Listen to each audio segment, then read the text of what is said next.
A caregiver asked me this. I hear about co-regulation all the time, but I'm not sure I fully understand what it means or how to do it. Can you explain? And my answer is absolutely. Co-regulation is one of the most powerful tools for supporting kids' emotional health, but it's often misunderstood. Maybe this is your first time ever hearing about co-regulation. If it is, let me give you just a really basic definition. The basic definition of co-regulation is you remaining in control of yourself to help your child remain in control of himself or herself or their self. You remaining in control of yourself to help your child also remain in control. But there are some myths about this co-regulation. Let me give you a situation and then I'll tell you how some people say you need to handle this situation. If your child is incredibly dysregulated, I'll just use that word, for whatever reason, maybe they are incredibly sad, angry, scared, something happened that they didn't like that led to disappointment, that led to anger, whatever it might be. If they are dysregulated in some way and they're reacting in a behavioral way that you are not supporting, that you are not proud of, you do not want them to react this way.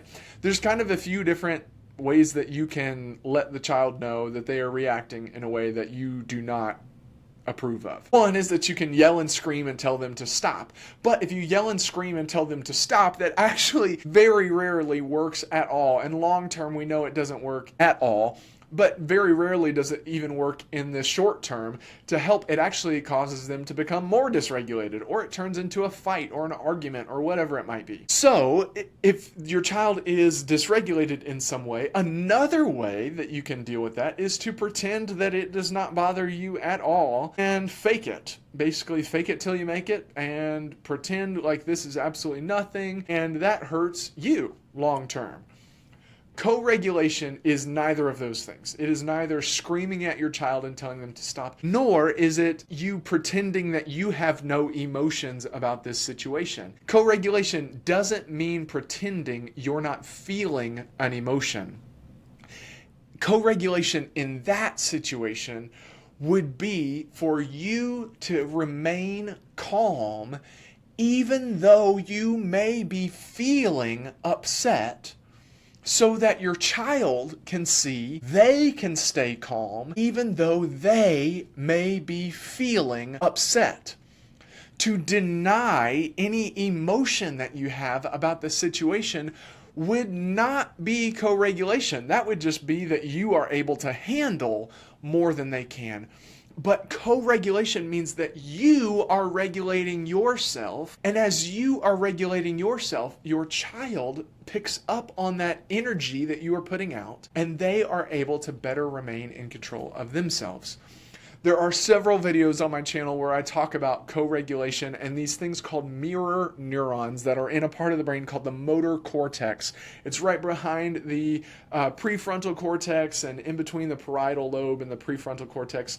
But that motor cortex has mirror neurons, and mirror neurons are basically our brain's way of communicating with one another. They pick up on all kinds of different signals that a person is putting out with their energy, with their body language, with their tone, with the words that they're using. Those mirror neurons are picking up on everything. If you are just pretending to not feel anything, the mirror neurons see through that. But if you will identify that you are feeling upset, but you are able to stay in control of yourself, that is co-regulation. It shows the child, yes, you can feel this big emotion and not lose control of yourself. It's about modeling emotional regulation in real time, even when you are upset. Kids learn to handle their emotions by watching how you handle yours. I gave the example of a child having a difficult time earlier where maybe they're throwing a tantrum and there are several different reactions that you can give. You can start to yell and scream at them. You can pretend that nothing is going on, or you could look at them and you can say, I know this is a really tough time, but we can make it through. Or it's okay to also say, hey, I am frustrated right now and I need a break. I'm going to work through it and then we can talk more.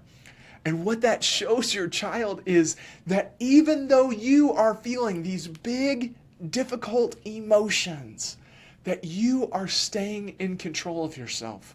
When you fly off the handle, when you say hurtful things, when you punish just to no end, where it's now you're grounded a week, now you're grounded a month, now you're grounded 6 months, now you're grounded the rest of your life, that is not staying in control of yourself. But if your child sees, oh, you know what? They are feeling angry, but they are staying in control of themselves, or they are feeling scared, or they are feeling really sad, but they are staying in control of themselves, that teaches your child that they can do it too.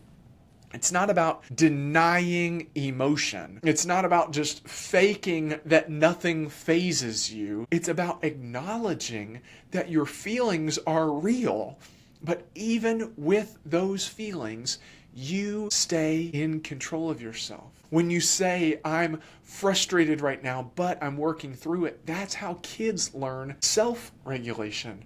They see you handle your emotions, and then they know they can handle theirs. I heard an amazing story from a teacher that I had an IEP meeting, an individualized educational plan with. And the teacher said, yeah, sometimes I do get really frustrated with some of the things that are going on in the classroom. And I could tell that she had more to say about it. And I said, okay, so what is it you do when you're feeling those things? Because I hear all the time of teachers who will just deny that they're having any feelings. And then at some point in the day, they blow up. And it doesn't mean that they do anything abusive, but they do something that makes them think differently when they get home later that day.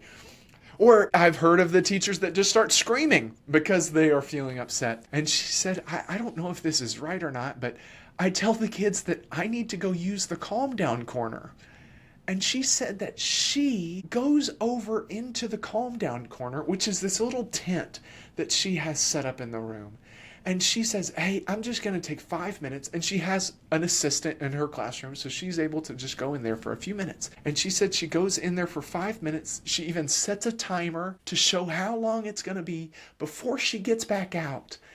And do you know what that means to those kids?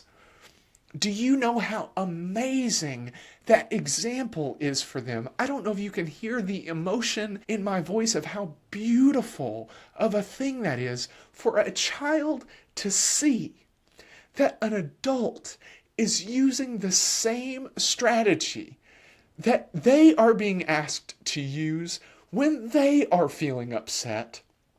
And now they see it's okay to do it.